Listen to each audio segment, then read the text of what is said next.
কৈছে এইটো যুক্তি তৰ্কৰ বিচাৰৰ বিষয় নহয় এইটো ভক্তি মাৰ্গৰ ভাৱেৰে বিচাৰৰ বিষয়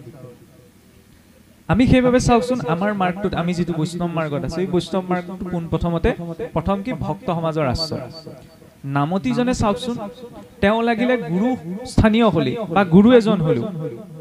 নামখাৰত বহাৰ আগমুহূৰ্তত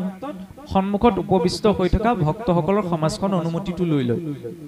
এটো আমাৰ সমাজৰ দৰ্শন কিয় কাৰণ সন্মুখৰ সমাজখনত থকা ভক্তসকলৰ মাজত কেইজন জ্ঞানী আছে কেইজন অজ্ঞানী আছে কোনে কিমান ধৰ্ম কথা জানে কোনে কিমান ধৰ্ম কথা নাজানে এইটো লৈ লক্ষ্য কৰা নহয় তাত যেতিয়া ভক্ত বৈষ্ণৱসকল বহি আছে তেওঁলোকক সাক্ষাৎ বৈকুণ্ঠৰ পৰিষদ বুলি ভাৱনা কৰি নামতিজনে আজ্ঞা লৈহে নামখাৰলে যায় পাঠেকীজনেও ভক্তসকলৰ আজ্ঞা লৈহে পাঠলৈ যায় দেউৰীজনেও আজ্ঞা লৈহে শৰাই ভাগ সজাবলৈ যায় কিয় এইটোৱে আমাৰ সমাজৰ দৰ্শন প্ৰথম সন্ত কৃপা হলেহে গুৰু কৃপা হ'ব গুৰুৱে বলে ভাল হোক তোমাৰ মংগল হোক বুলি কলি কাৰোবাৰ মংগল হৈ না যায় গুৰু কৃপা পথ প্ৰশস্ত হ'ব লাগিব যাৰ ওপৰত সন্ত কৃপা আছে সন্ত কৃপা হলে গুৰু কৃপা হ'ব গুৰু কৃপা হলেহে ইষ্ট কৃপা হ'ব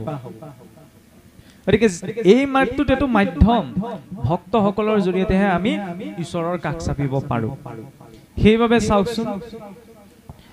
আমি কোৱা কথাখিনি এতিয়া মাত্ৰ আমাৰ মন মগজুৰে যিকন মই ঢুকি পাইছো তাৰ আধাৰত কৰা উপস্থাপন যেহেতু বৰ্তমান একাদশ স্কন্ধ পাঠ হৈ আছে গতিকে সেই আধাৰতে আমি আগবাঢ়িব বিচাৰিছো যে ভক্তসকলৰ মাধ্যমেদি যে ঈশ্বৰক পাব পাৰি সেই কথাটো সূক্ষ্মভাৱে ভাগৱতত কেনেকৈ দেখুওৱা হৈছে শ্ৰীমদ ভাগৱতৰ প্ৰতিটো স্কন্ধৰে বিশেষত্ব আছে হয়নে একাদশৰ